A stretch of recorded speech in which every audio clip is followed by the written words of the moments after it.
Bismillahirrahmanirrahim. Alhamdulillahi bima huwa ahluhu wa kama yanbaghi lah. Wa asyhadu an la ilaha illallah wahdahu la syarika lah.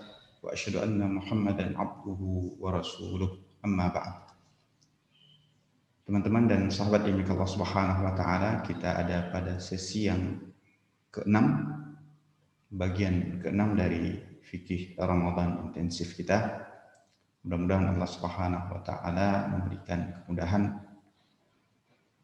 kesehatan dan keberkahan dalam kita menjalankan ibadah puasa Ramadan dan untuk terus bisa mempelajari fikih dan ilmu yang penting terkait dengan ibadah puasa Ramadan yang kita jalankan. Pada kesempatan ini masih dengan buku panduan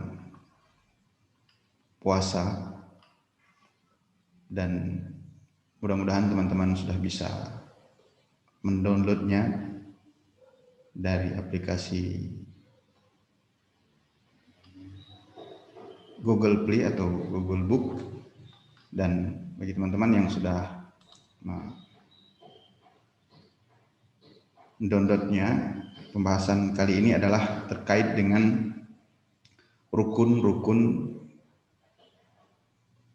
yang harus terpenuhi dalam menjalankan ibadah puasa. Bab ke-6 dari buku ini ada di halaman 35, rukun-rukun puasa, bab ke-6. Dari buku Bidayatul Mujtahid wa Nihayatul Muqtasid yang ditulis oleh Al-Allamah Ibn Rushd rahimahullah ta'ala, kami menukilkan ada 3 rukun yang harus terpenuhi dalam melaksanakan ibadah puasa. Sebagian ulama membahasakannya dengan syarat sah, atau juga ada yang membahasakannya dengan fardu, fardu dari puasa. Jika dalam sholat, diantaranya misalnya yang populer adalah 13 rukun yang harus terpenuhi dalam ibadah sholat, maka dalam puasa hanya ada 3 rukun yang harus terpenuhi, lebih sedikit tentunya.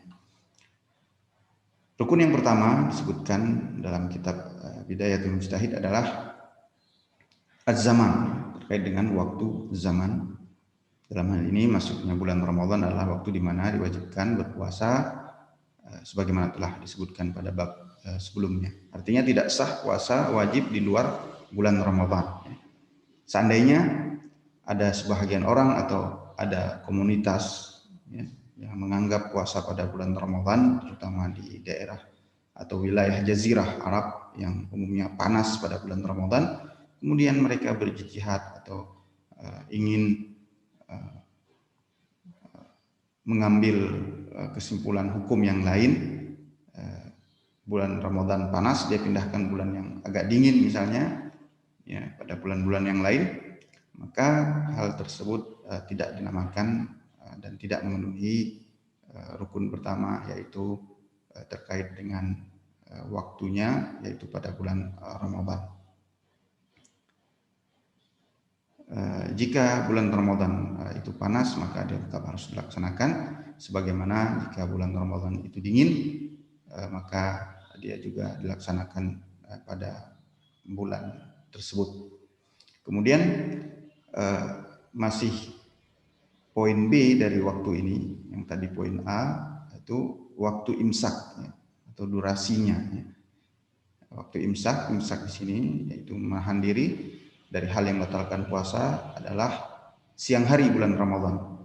Siang hari bulan Ramadan dan bukan pada malam harinya. Dan hal tersebut sudah dirinci akan dirinci nanti pada poin ketiga dari rukun. Maksudnya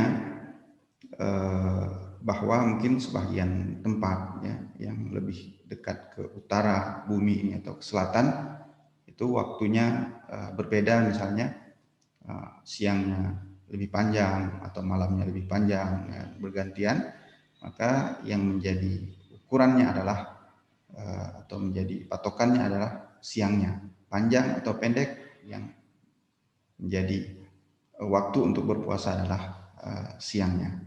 Sekali lagi, terlepas waktu siangnya panjang atau pendek. Kemudian yang kedua setelah az-zaman adalah an-niyah. Niat, definisinya adalah al-azm, keyakinan hati dan keteguhannya untuk melakukan sesuatu, itu niat.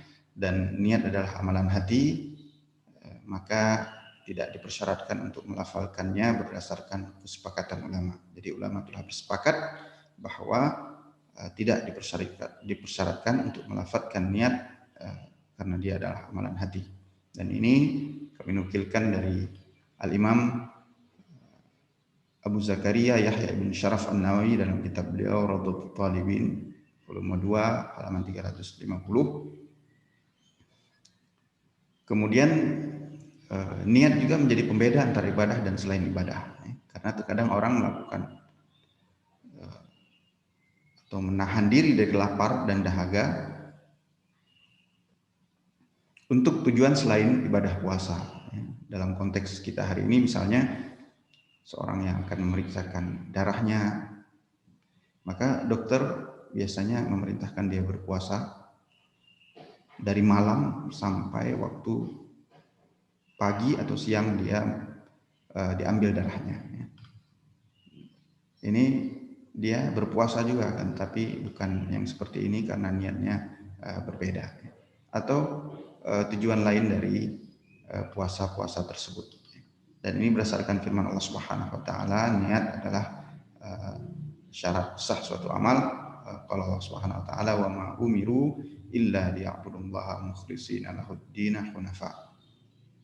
Dan mereka tidak disuruh kecuali supaya menyembah Allah Subhanahu wa taala dengan memurnikan ketaatan kepadanya. Mukhlisin, memurnikan ketaatan kepada Allah Subhanahu wa taala, surat Al-Bayyinah ayat 5. Dalam hadis yang diriwayatkan Imam Bukhari, hadis pertama dalam kitab beliau, innamal a'malu binniyat wa innamal likulli imri'in ma nawa. Sungguhnya setiap amalan tergantung dengan niatnya, dan bagi setiap orang tergantung apa yang dia niatkan. Kata-kata niat ada dalam teks-teks hadis, sedangkan dalam Al-Quran, dalam ayat-ayat Allah Subhanahu wa taala dalam Al-Quran, menurut sebagian ulama tidak ada lafaz niat, ya, tapi iradah atau tadi bahasanya ikhlas, ya, dan sepertinya, atau yang serupa dengan hal tersebut. Kemudian Imam Nawawi rahimahullah taala, atau Imam Muhammad bin Idris Syafi'i rahimahullah taala menyebutkan masalah niat itu adalah suatu pembahasan yang dibahas lebih dari 70 bab fikih. Dan kalau itu 70, maka bab puasa satu dari 70 tersebut. Karena di sini kita membahas tentang niat, bahwa dia adalah rukun dari ibadah puasa, ya. Dan Imam Syafi'i menyebutkan ada 70, berarti atau lebih dari 70, ya. Kalau 70 berarti 69 lagi bab fikih juga membahas tentang masalah niat. Kemudian terkait niat puasa wajib, maka Nabi SAW mengajarkannya untuk berniat pada malam hari berdasarkan sabda Nabi SAW dalam hadis diriwayatkan Imam Nasa'i dan disahihkan oleh Ibnu Hibban dan Ibnu Khuzaimah, man lam yubayyitis siyama qabla al-fajri fala siyama lahu. Barang siapa yang ingin berpuasa tidak berniat puasa sebelum waktu fajar, maka tidak ada puasa bagi orang tersebut, ya. Itu untuk puasa wajib. Sedangkan untuk puasa sunnah tidak mengapa agak terlambat pada waktu pagi hari, dengan syarat orang yang berniat puasa tersebut memang belum makan dan minum semenjak waktu fajar, ya, terbit fajar. Hal tersebut berdasarkan hadis Nabi SAW diriwayatkan Imam Muslim nomor 1154. Nabi SAW bertanya pada salah seorang istri beliau, yaitu Aisyah, hal indakum min ta'am, apakah kalian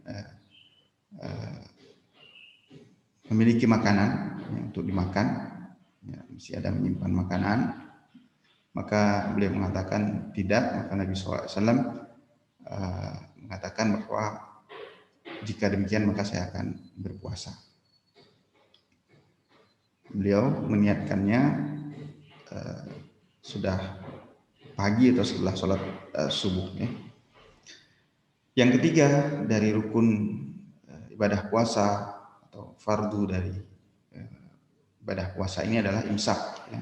Imsak di sini yang dimaksud adalah menahan diri dengan tidak makan dan tidak minum, dan tidak melakukan hubungan suami istri meskipun hal tersebut halal pada siang hari. Ini harus benar-benar dilakukan, ya. Tidak boleh diselingi dengan makan atau minum dalam kondisi normalnya sedemikian. Dan durasi tersebut tentu berbeda-beda karena sebagaimana kita sebutkan pada rukun pertama, siang dan malam berbagai tempat itu berbeda-beda. Akan tetapi yang menjadi standarnya adalah sebagaimana firman Allah Subhanahu wa taala, wa kulu washrabu hatta yatabayyana lakumul khaytul abyadu minal khaytil aswadi minal fajr thumma atimus siyama ilal lail. Dan makan dan minumlah, kata Allah Subhanahu wa taala, kemudian hingga terang bagimu, ya, jelas bagimu, terang bagimu benang putih dari benang hitam, yaitu fajar. Kemudian sempurnakan puasa itu sampai datang malam. Jadi seandainya di suatu tempat siangnya ya, itu hanya 6 jam, maka dia 6 jam berpuasa. Sebaliknya kalau 18 jam siang, maka dia tetap harus 18 jam meskipun nanti ada fatwa ulama yang meringankan jika memang orang tersebut dikhawatirkan membahayakan diri dan nyawanya, ya, kalau 18 jam harus berpuasa. Dan umumnya fatwa terkait hal ini ditanyakan kalau puasanya siangnya yang 18 jam. Ya. Kalau siangnya 6 jam, sejauh yang kami tahu tidak pernah ditanyakan apakah harus ditambah atau tidak, karena memang sudah pendek, ya. Jadi tidak mungkin menanyakan minta untuk diperpanjang. Demikian teman-teman yang Allah Subhanahu wa taala terkait dengan rukun yang harus terpenuhi dalam ibadah puasa Ramadan. Hanya 3 rukun yang cukup sederhana, namun kita perlu terus minta dan mohon pada Allah Subhanahu wa taala untuk dimudahkan dalam melaksanakannya. 3 rukun ini cukup pendek dan sederhana jika dibandingkan dengan ibadah salat yang ada setidaknya yang populer 13 rukunnya misalnya.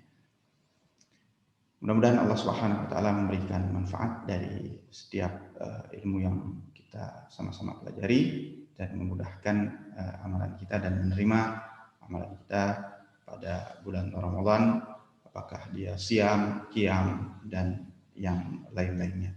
Wassallallahu ala nabiyyina Muhammad wa ala alihi washabbihi wa baraka wasallam wa akhiru da'wana alhamdulillahi rabbil alamin. Assalamualaikum warahmatullahi wabarakatuh.